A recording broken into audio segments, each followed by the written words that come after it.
You could say that this week's video is actually a response to last week's video, and in a way a bit of a pushback, but it's really just the other side of the same conversation, which I think hopefully helps us to keep in really clear focus what it looks like when Christ is preeminent in all things and is truly the head of the church, like it says in Colossians chapter 1. So last week I was making the point that when I was down at the coast speaking to a group of pastors, one of the takeaways that many of them thought that their role, or felt a pressure certainly from the church, that their role was to make everyone else's spiritual dreams come true. And obviously that is not a healthy shape of ministry. On the other hand, what I also want to say is that there's another side to this conversation. That these very same good people, when I was speaking to them, were articulating somewhere in the conversation an ongoing temptation that they faced, and that was that they were constantly needing to resist the temptation to serve the structure and the organization of the church. So the church structure in itself has some sort of gravity to pull ministry leaders into it so that they really cease to serve the ministry of the church, and they actually continue to serve the mechanisms, the machinery of the church. And there's a subtle but really pronounced difference. A little while back I was reading some brilliant theology by Karl Barth, and as a part of his great opus of church dogmatics is book 4, and book 4 is about reconciliation. And in that book he makes a statement which at the time sort of stopped me in my tracks, and I've continued to ponder it ever since, because it feels like it's becoming more true the further on we go in history. Barth said that the primary form of idolatry in the Western church is, and when I read that, before I finished the sentence, my mind almost clicked into its own computing, and I wanted to wonder, how's he going to finish this sentence? Is the primary form of idolatry in the Western church money, capitalism, power, comfort, fame? What is this idolatry that Barth, one of the great prophetic theologians of the 20th century, will teach us? He says that the primary idolatry in the Western church is organizational religion. Organizational religion. So the church itself is its own idol. Right? That the mechanisms, the machinery, the structures, the budgets, the policies, the organizational architecture of a church is its own idol when it is served.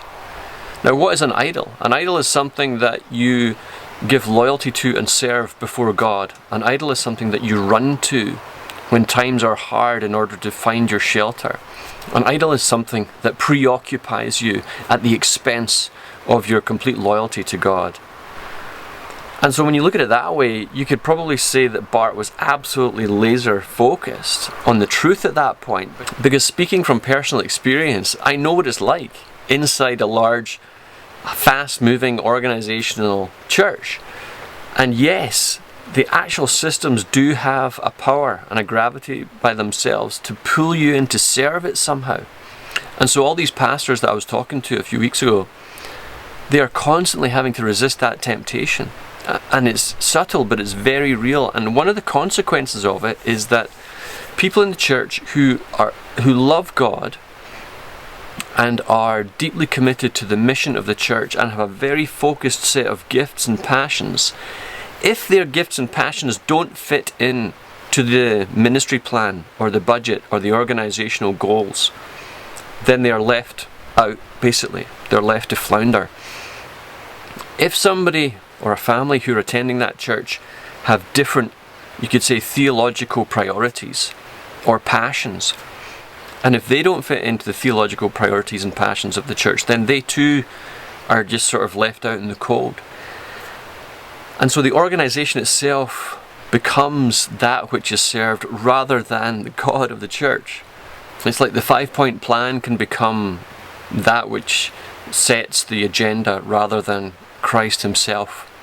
Now, I know there are all kinds of subtleties and pushes and pulls inside this, because surely the Spirit would set the agenda for the church through the goals, etc., if the elders are listening. Now, yes, you can make a strong case for that.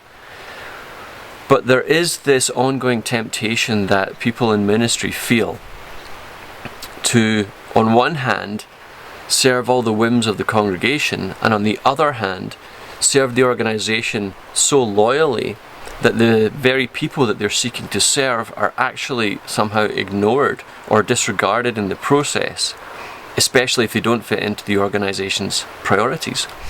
So I think it's an important conversation to keep having, especially when you think that Barth was writing almost 100 years ago, and how much more has the organisational pressure and systems and structures and tools and machinery grown in the last few generations to be even more dominant in how we do our ministry work together.